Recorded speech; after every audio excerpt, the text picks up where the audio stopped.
What's going on, my good people? Mike Hidalgo here. Thank you for joining us on another FCP Euro DIY. Yes, I am right here. Today we're going to be doing things a little bit differently as we work on this 2016 BMW X3.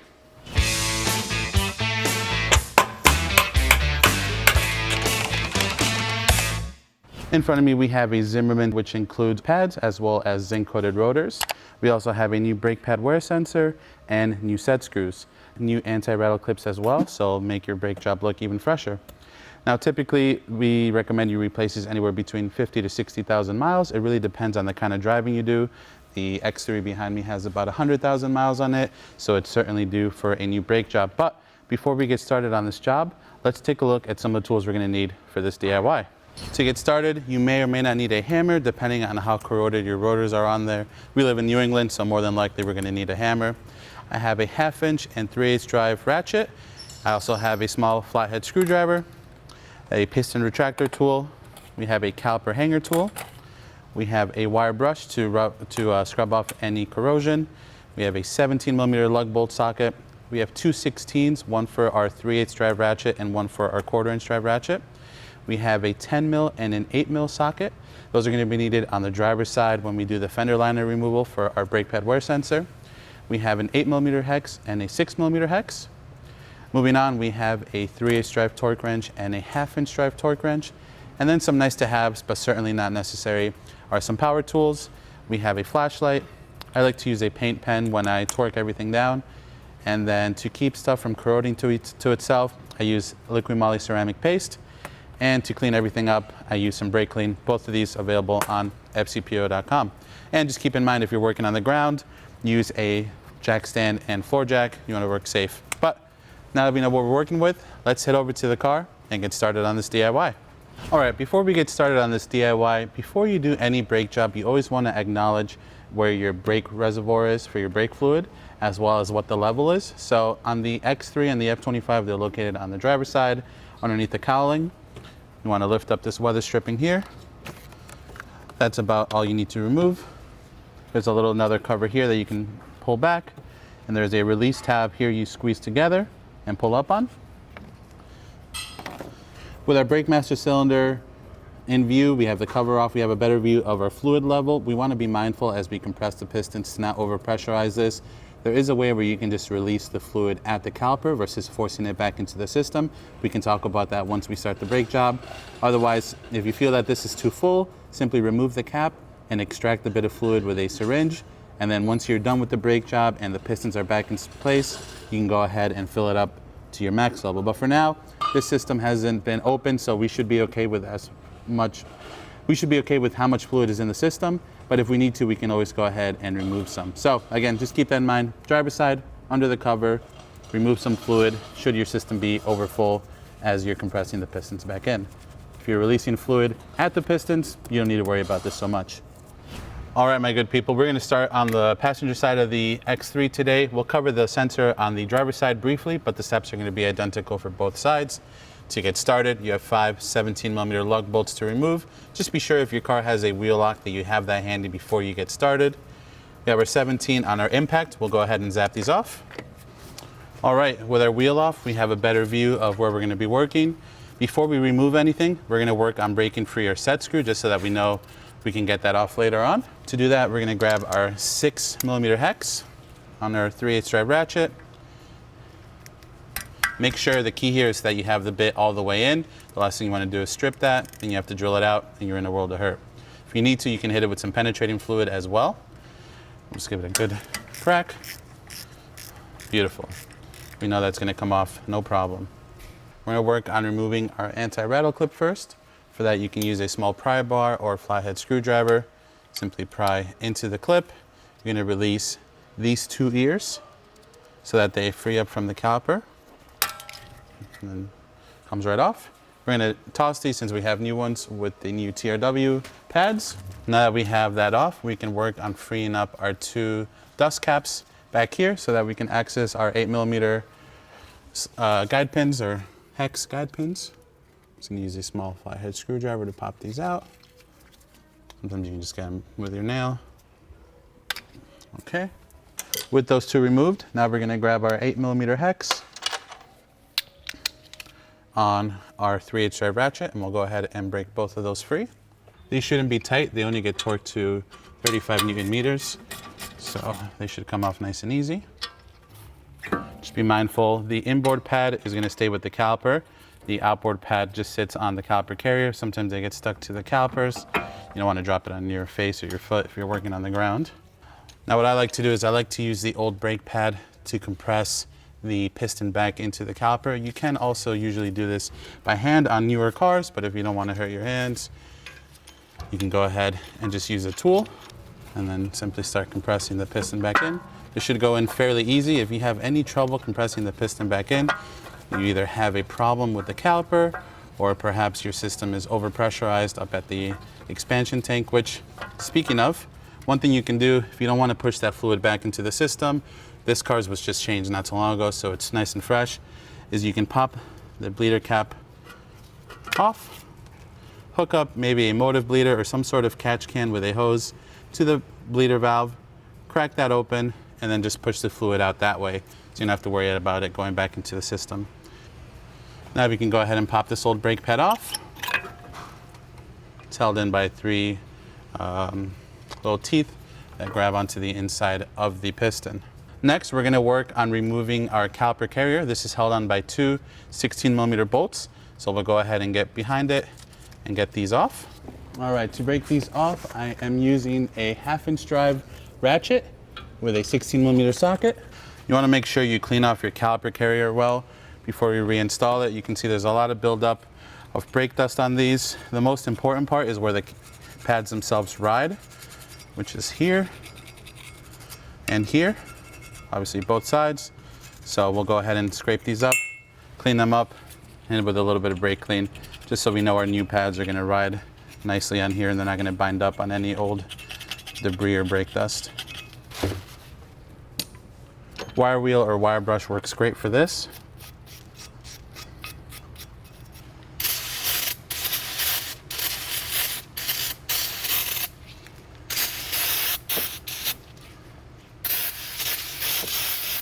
And we'll go ahead and set it to the side to let it dry while we continue removing our old hardware here. With that comes our set screw and brake rotor next. Now, I already broke the set screw free earlier.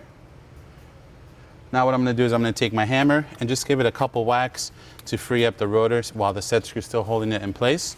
Another thing you can do is you can feed a lug bolt back in if you don't want to use a set screw. There's not a lot of threads on them, so that's understandable.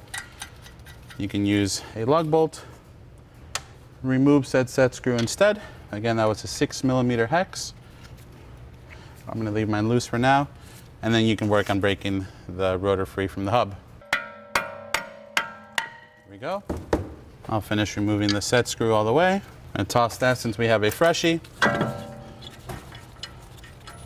And we'll go ahead and pull this old rotor off and put it on a recycling cart for later. Now we have a good view of our hub. We're going to go ahead and clean that up. Again, a wire brush, emery cloth, Scotch pad, whatever you have works best. Now we're going to go ahead and prep our hub surface with some liquid moly ceramic paste. That'll ensure that our new rotor will not seize to the hub, or hopefully keep it from seizing, especially since this is a New England car. It's definitely going to see some salt every winter.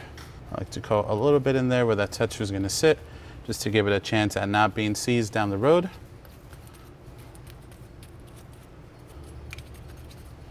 And now we can go ahead and get our new rotor ready for install. You want to make sure your hands are clean. You don't really want to get the rotors too dirty. You also don't want to brake clean the rotors, as they do have a zinc coating on them. They're not like the traditional pre-oiled rotors that come in a little plastic bag. Seat it on our hub. Go ahead and get this started by hand. Should get a few turns before you need to grab your socket. Okay.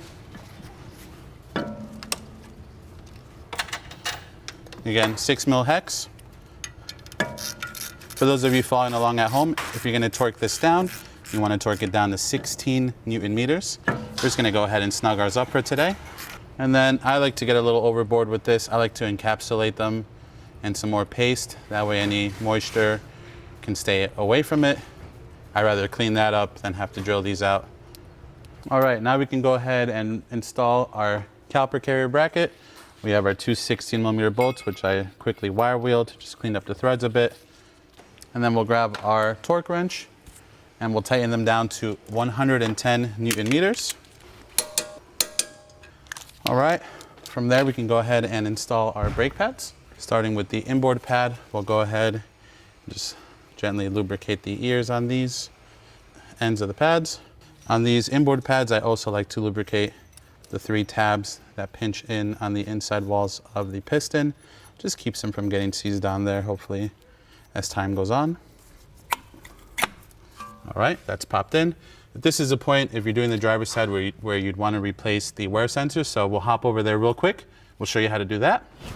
All right, my good people, on the driver's side real quick, we're going to show you how to disconnect the brake pad wear sensor. So starting from the caliper, comes out the pad, runs over to your brake bleeder valve. If your car does not have this, make sure you replace it, as this cap keeps all the dust and debris out of your bleeder valve. This is an open orifice, so you don't want to get any garbage in there. You have one more bracket coming off the frame rail here.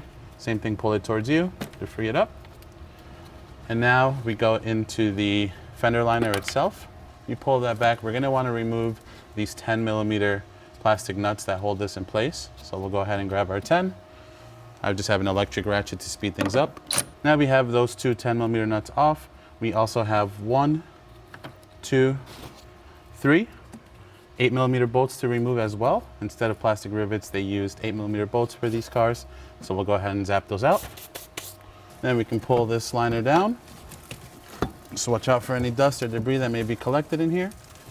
And that gives us a view of the electronic box where the sensor sits, so where the end of the sensor sits. So following the brake pad wear sensor from this last bracket that we freed it up from, there's one more plastic clip up here that needs to get undone, which is already opened on our vehicle.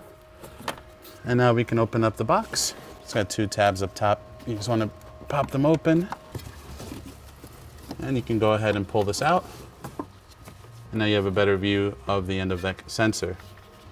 Small tab, press it to release, and disconnect. Pay attention to how this is routed. You can see it goes behind the brake line. You don't want to route it in front of the brake line. We'll go ahead and pull it out.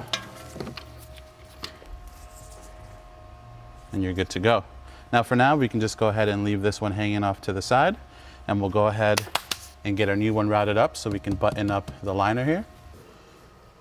There's a small little tab protruding on the end of the sensor. That one aligns with the release tab on the connector. Plug them in. Set it back in the housing or receptacle, whatever you'd like to call it. There is an end on the sensor here that keys in to kind of keep that like watertight and also for moving around. Close up your little junction box. Come back up behind the coil spring and route it back into the plastic clip. You can, I would suggest locking that back up. Not that it's going to go anywhere, but that way it stays all in place. We have the locating slot on the sensor here for the first bracket coming off the frame rail. And we have one more right here for the bracket coming off of our strut. And for now, we can just let this guy hang here. We'll put our fender liner back on. All right, now we'll start with our 3 8mm that we removed. We'll zap those back in. All right, and that leaves us with 2 10mm. Now I'll show you the rest of the sensor install. As you can see, the old one is coming out of the inboard pad. The new one will always go in your inboard pad as well. And with that, we're back to the passenger side. For the outboard pad, same deal. I like to put a little bit of this Liqui Moly ceramic paste on the ears. We'll set that into place. And now we can unhook our caliper.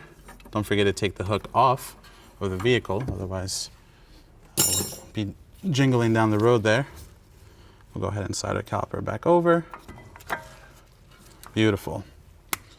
Now at this point, we can get ready to reinstall our guide pins. If they're a little bit dirty, you want to make sure you clean them up. Now, this is what I like to say is dealer's choice. You can either lubricate these or not lubricate them. I've been lubricating them for the last 10 years, never had an issue. I prefer to lubricate them as they go in, but that is totally up to you. I'll leave that one in your hands. We'll grab our 8mm hex on our 3/8 drive ratchet, and we'll just go ahead and snug them up. Now we'll take our torque wrench and we'll torque those down to 35 Newton meters. Don't forget to put your dust caps back on. And now we can go ahead and install our anti-rattle clip. In this case, we'll be installing a fresh one that was provided by TRW with the brake pads. You want to line up the ends of the clips first up against the caliper, and then simply push in the center until the 2 hooks enter each eyelet on the caliper. There you go, simple as that. All right, now we can go ahead and reinstall our wheel. We'll grab our torque wrench. We'll set this to 90 foot-pounds or 122 Newton meters, whichever you prefer. And with that, there we have it, my good people. Another DIY in the books. Overall, a pretty straightforward job on the F25. Here's our old crusty rotors. We're definitely due for a brake job. If you like this video, please be sure to give it a thumbs up. If you have any questions or comments on what we did today, leave them in the comment box below. And if you like this DIY and you want to see more like them, please consider subscribing. We make new ones all the time. As always, thank you for watching. We'll catch you on the next one.